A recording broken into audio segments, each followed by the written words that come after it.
Why do I buy music? As an artist, I'm constantly looking for inspiration in my life. Media, other styles, anything beautiful to promote thought and ingenuity. It's the creative way. It's how anyone survives. For me, music is the channel that speaks to me the most, despite I don't even write my own.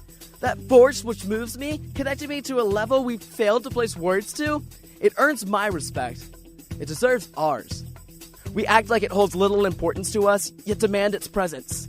In all actuality, supporting the arts is a vital responsibility to all that wish to engage in a social society. Art brings movement. It places perspective on new ideas and concepts necessary to achieve positive growth in a community.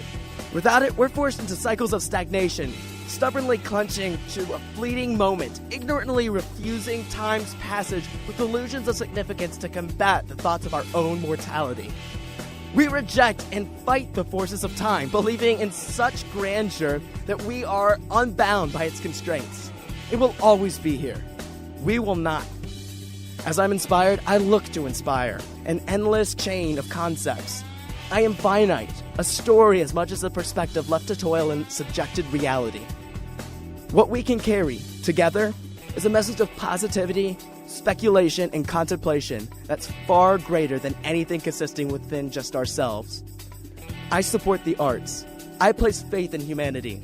I want to make something beautiful with this experience. I respect anyone that holds a similar goal in their heart. Art is the wind of humanity, blowing us in sync with the flow of existence. For me, that language is music. What will you contribute? Oh boy, it's still me, the Teej, here in the studio. You are listening to Bearcast, coming to you live from the Jack and Joe Studio, part of the Electronic Media Division at CC of M. What's going on? You still awake? You still out there? You still listening? You are beautiful, of course, and I knew that. I didn't have to ask.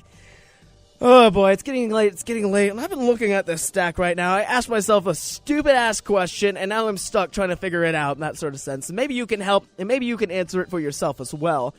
I was pondering around on whether or not I could survive off of only being able to listen to 5 recording artists for the rest of my existence. And I don't like usually asking these kind of questions because I think that they're not productive whatsoever, but I thought it was a little bit curious and I wanted to see if I could do it. And I found out personally that there were 3 names in particular that stood out, and I'm like, well, these are my top 3. I could not live without listening to these people ever again.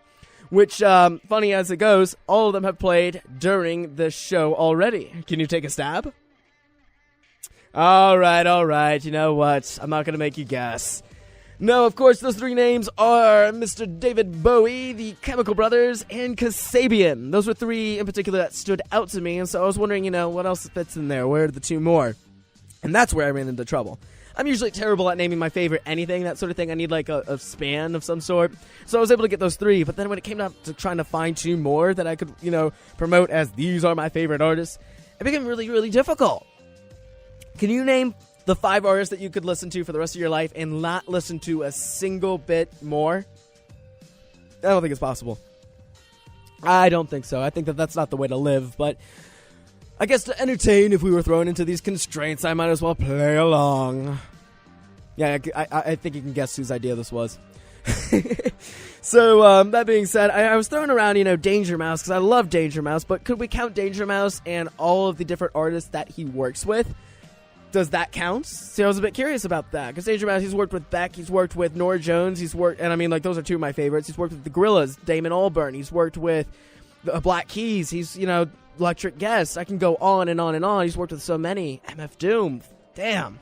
And so, I was wondering if I could get that sort of umbrella right now, but I'm getting some feelings off of you right now that's telling me that that's kind of cheating. So I did list Norah Jones as another one of my, that is one of my guilty pleasures, absolutely. I absolutely adore Norah Jones. She is as talented as she is beautiful, and that is just a fact. And then, I was thinking, okay, maybe this is getting a bit too hard because that's 5 right there, and I don't know about those last 2 being able to compete with everyone else. I mean, Danger Mouse, of course, but again, if that doesn't count, yeesh, that sort of sense right there. So I was breaking it down, and I was wondering if I could get, maybe 10. Maybe I can have it at 10. And then I ran into the same problem on where I had 8, and I'm like, I feel really good about these 8, but I need 2 more. Damn it! And then, you start thinking about other people, and you're like, I forgot Portugal the Man off the list. So I had a list of 10. I'll give you my list of 10 right here. I had Chemical Brothers, Kasabian, David Bowie, Danger Mouse, Norah Jones, Caravan Palace, Goldfish, Modest Mouse, Franz Ferdinand, and Beck.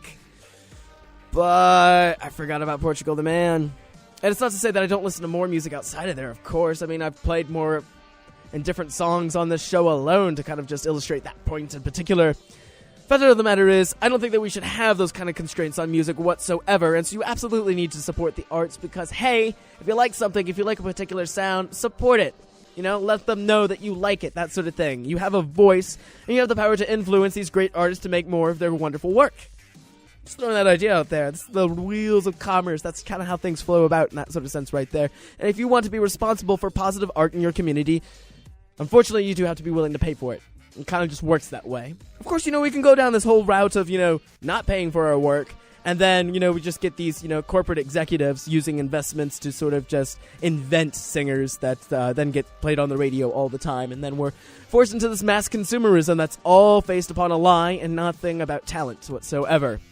Oh, yeah, I did mention earlier in the show, Selena Gomez is the #1 song in America right now. Just throwing that out there. I mean, that's the reality at that point, It's not like I'm kind of making stuff up. Oh, well. I'm going to throw it over to a couple more songs, and that'll probably take us to our time. I can't believe it's over. Oh, God. Here's Beck with Nausea.